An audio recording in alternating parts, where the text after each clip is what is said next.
Bangladesh air force পাক যুদ্ধ বিমান কেনার চেষ্টার মাঝে ইউরোপীয় দেশ থেকে ফাইটার জেটের চুক্তি বাংলাদেশি বায়ুসেনার। বিস্তারিত তথ্যচিত্র দেখুন ডিপি বাংলা নিউজ ডেস্কে। ইতালি থেকে ইউরোফাইটার টাইফুন যুদ্ধবিমান কিনছে বাংলাদেশ। এরই অংশ হিসেবে ইতালির প্রতিষ্ঠান লিওনার্দো এসপি এর সঙ্গে একটি সম্মতিপত্র সই করেছে বাংলাদেশ বিমান বাহিনী। এই ফাইটার জেট সর্বোচ্চ 55,000 ফুট উচ্চতায় উড়তে সক্ষম এবং এই যুদ্ধ বিমানটি সুপারসনিক। আন্তঃবাহিনী জনসংযোগ পরিদপ্তর জানিয়েছে, টাইফুন যুদ্ধ বিমান কেনার এই প্রক্রিয়া বিমান বাহিনীর সম্মুখ সারির সক্ষমতা বাড়ানোর অংশ। আধুনিক মাল্টি রোল কমব্যাট এয়ারক্রাফট হিসেবে টাইফুন যুক্ত হলে আকাশ প্রতিরক্ষায় নতুন শক্তি যোগ হবে। বাংলাদেশ বিমান বাহিনীর ফেসবুক পেজে পোস্ট করা হয়।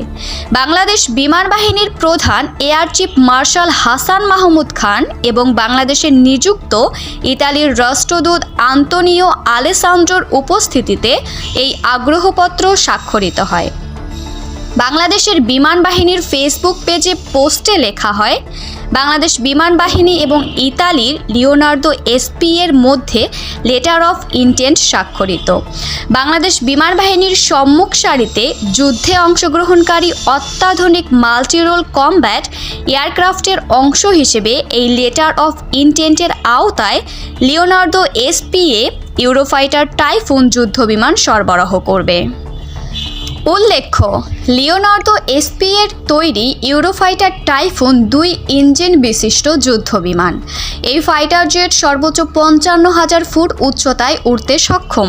বাংলাদেশ বিমান বাহিনীর বহরে যুক্ত হতে যাওয়া নতুন এই যুদ্ধবিমান সম্পর্কে ইউরোফাইটারের ওয়েবসাইটে বলা হচ্ছে, এটি বিশ্বের সবচেয়ে আধুনিক সুইং রোল কমব্যাট বিমান।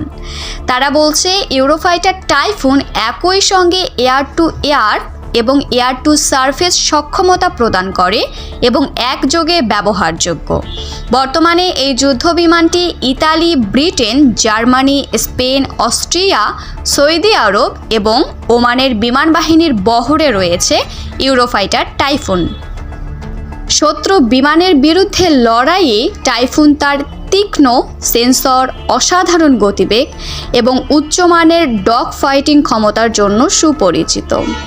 উন্নত রাডার, মিসাইল এবং ইলেকট্রনিক ওয়্যারফেয়ার সিস্টেম এর ক্ষিপ্রতা আরও বাড়িয়ে দেয়।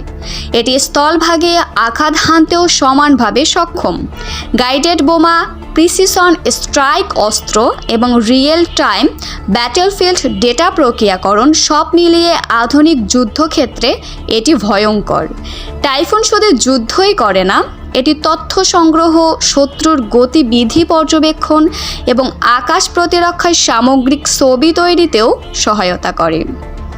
যুদ্ধ বিমানটির মোট পৃষ্ঠের মাত্র 15% ধাতব, যার ফলে রাডার নির্ভর সিস্টেমের কাছ থেকে এটি অনেকটাই আড়ালে থাকে। এই নকশা সাবসোনিক গতিতে উচ্চমানের ম্যানুভারিং এবং সুপারসোনিক গতিতে কার্যকর যুদ্ধ ক্ষমতা বজায় রাখতে সাহায্য করে। জানা গিয়েছে, মোট 10টি ইউফাইটার কিনতে চলেছে বাংলাদেশ। 2027 সালের মধ্যে এই বিমানগুলি কেনার চেষ্টা চালাচ্ছে ঢাকা। এর আগে পাকিস্তানের থেকে চীনে তৈরি JF-17 কেনার চেষ্টা করেছিল ঢাকা। বাংলাদেশি সেনাবাহিনীর lieutenant general SM Kamrul Hasan পাকিস্তানে গিয়ে এই যুদ্ধবিমান কেনার আগ্রহ প্রকাশ করে এসেছিলেন। প্রসঙ্গত, বাংলাদেশ বর্তমানে F-7 এবং MiG-29 এর মতো পুরনো যুদ্ধবিমান ব্যবহার করছে। এদিকে তুরস্ক থেকে T-129 হেলিকপ্টারও কেনার চেষ্টা চালাচ্ছে বাংলাদেশ। এছাড়া চীন থেকে সরাসরি J-10C বিমান কেনারও চেষ্টা চালাচ্ছে ঢাকা।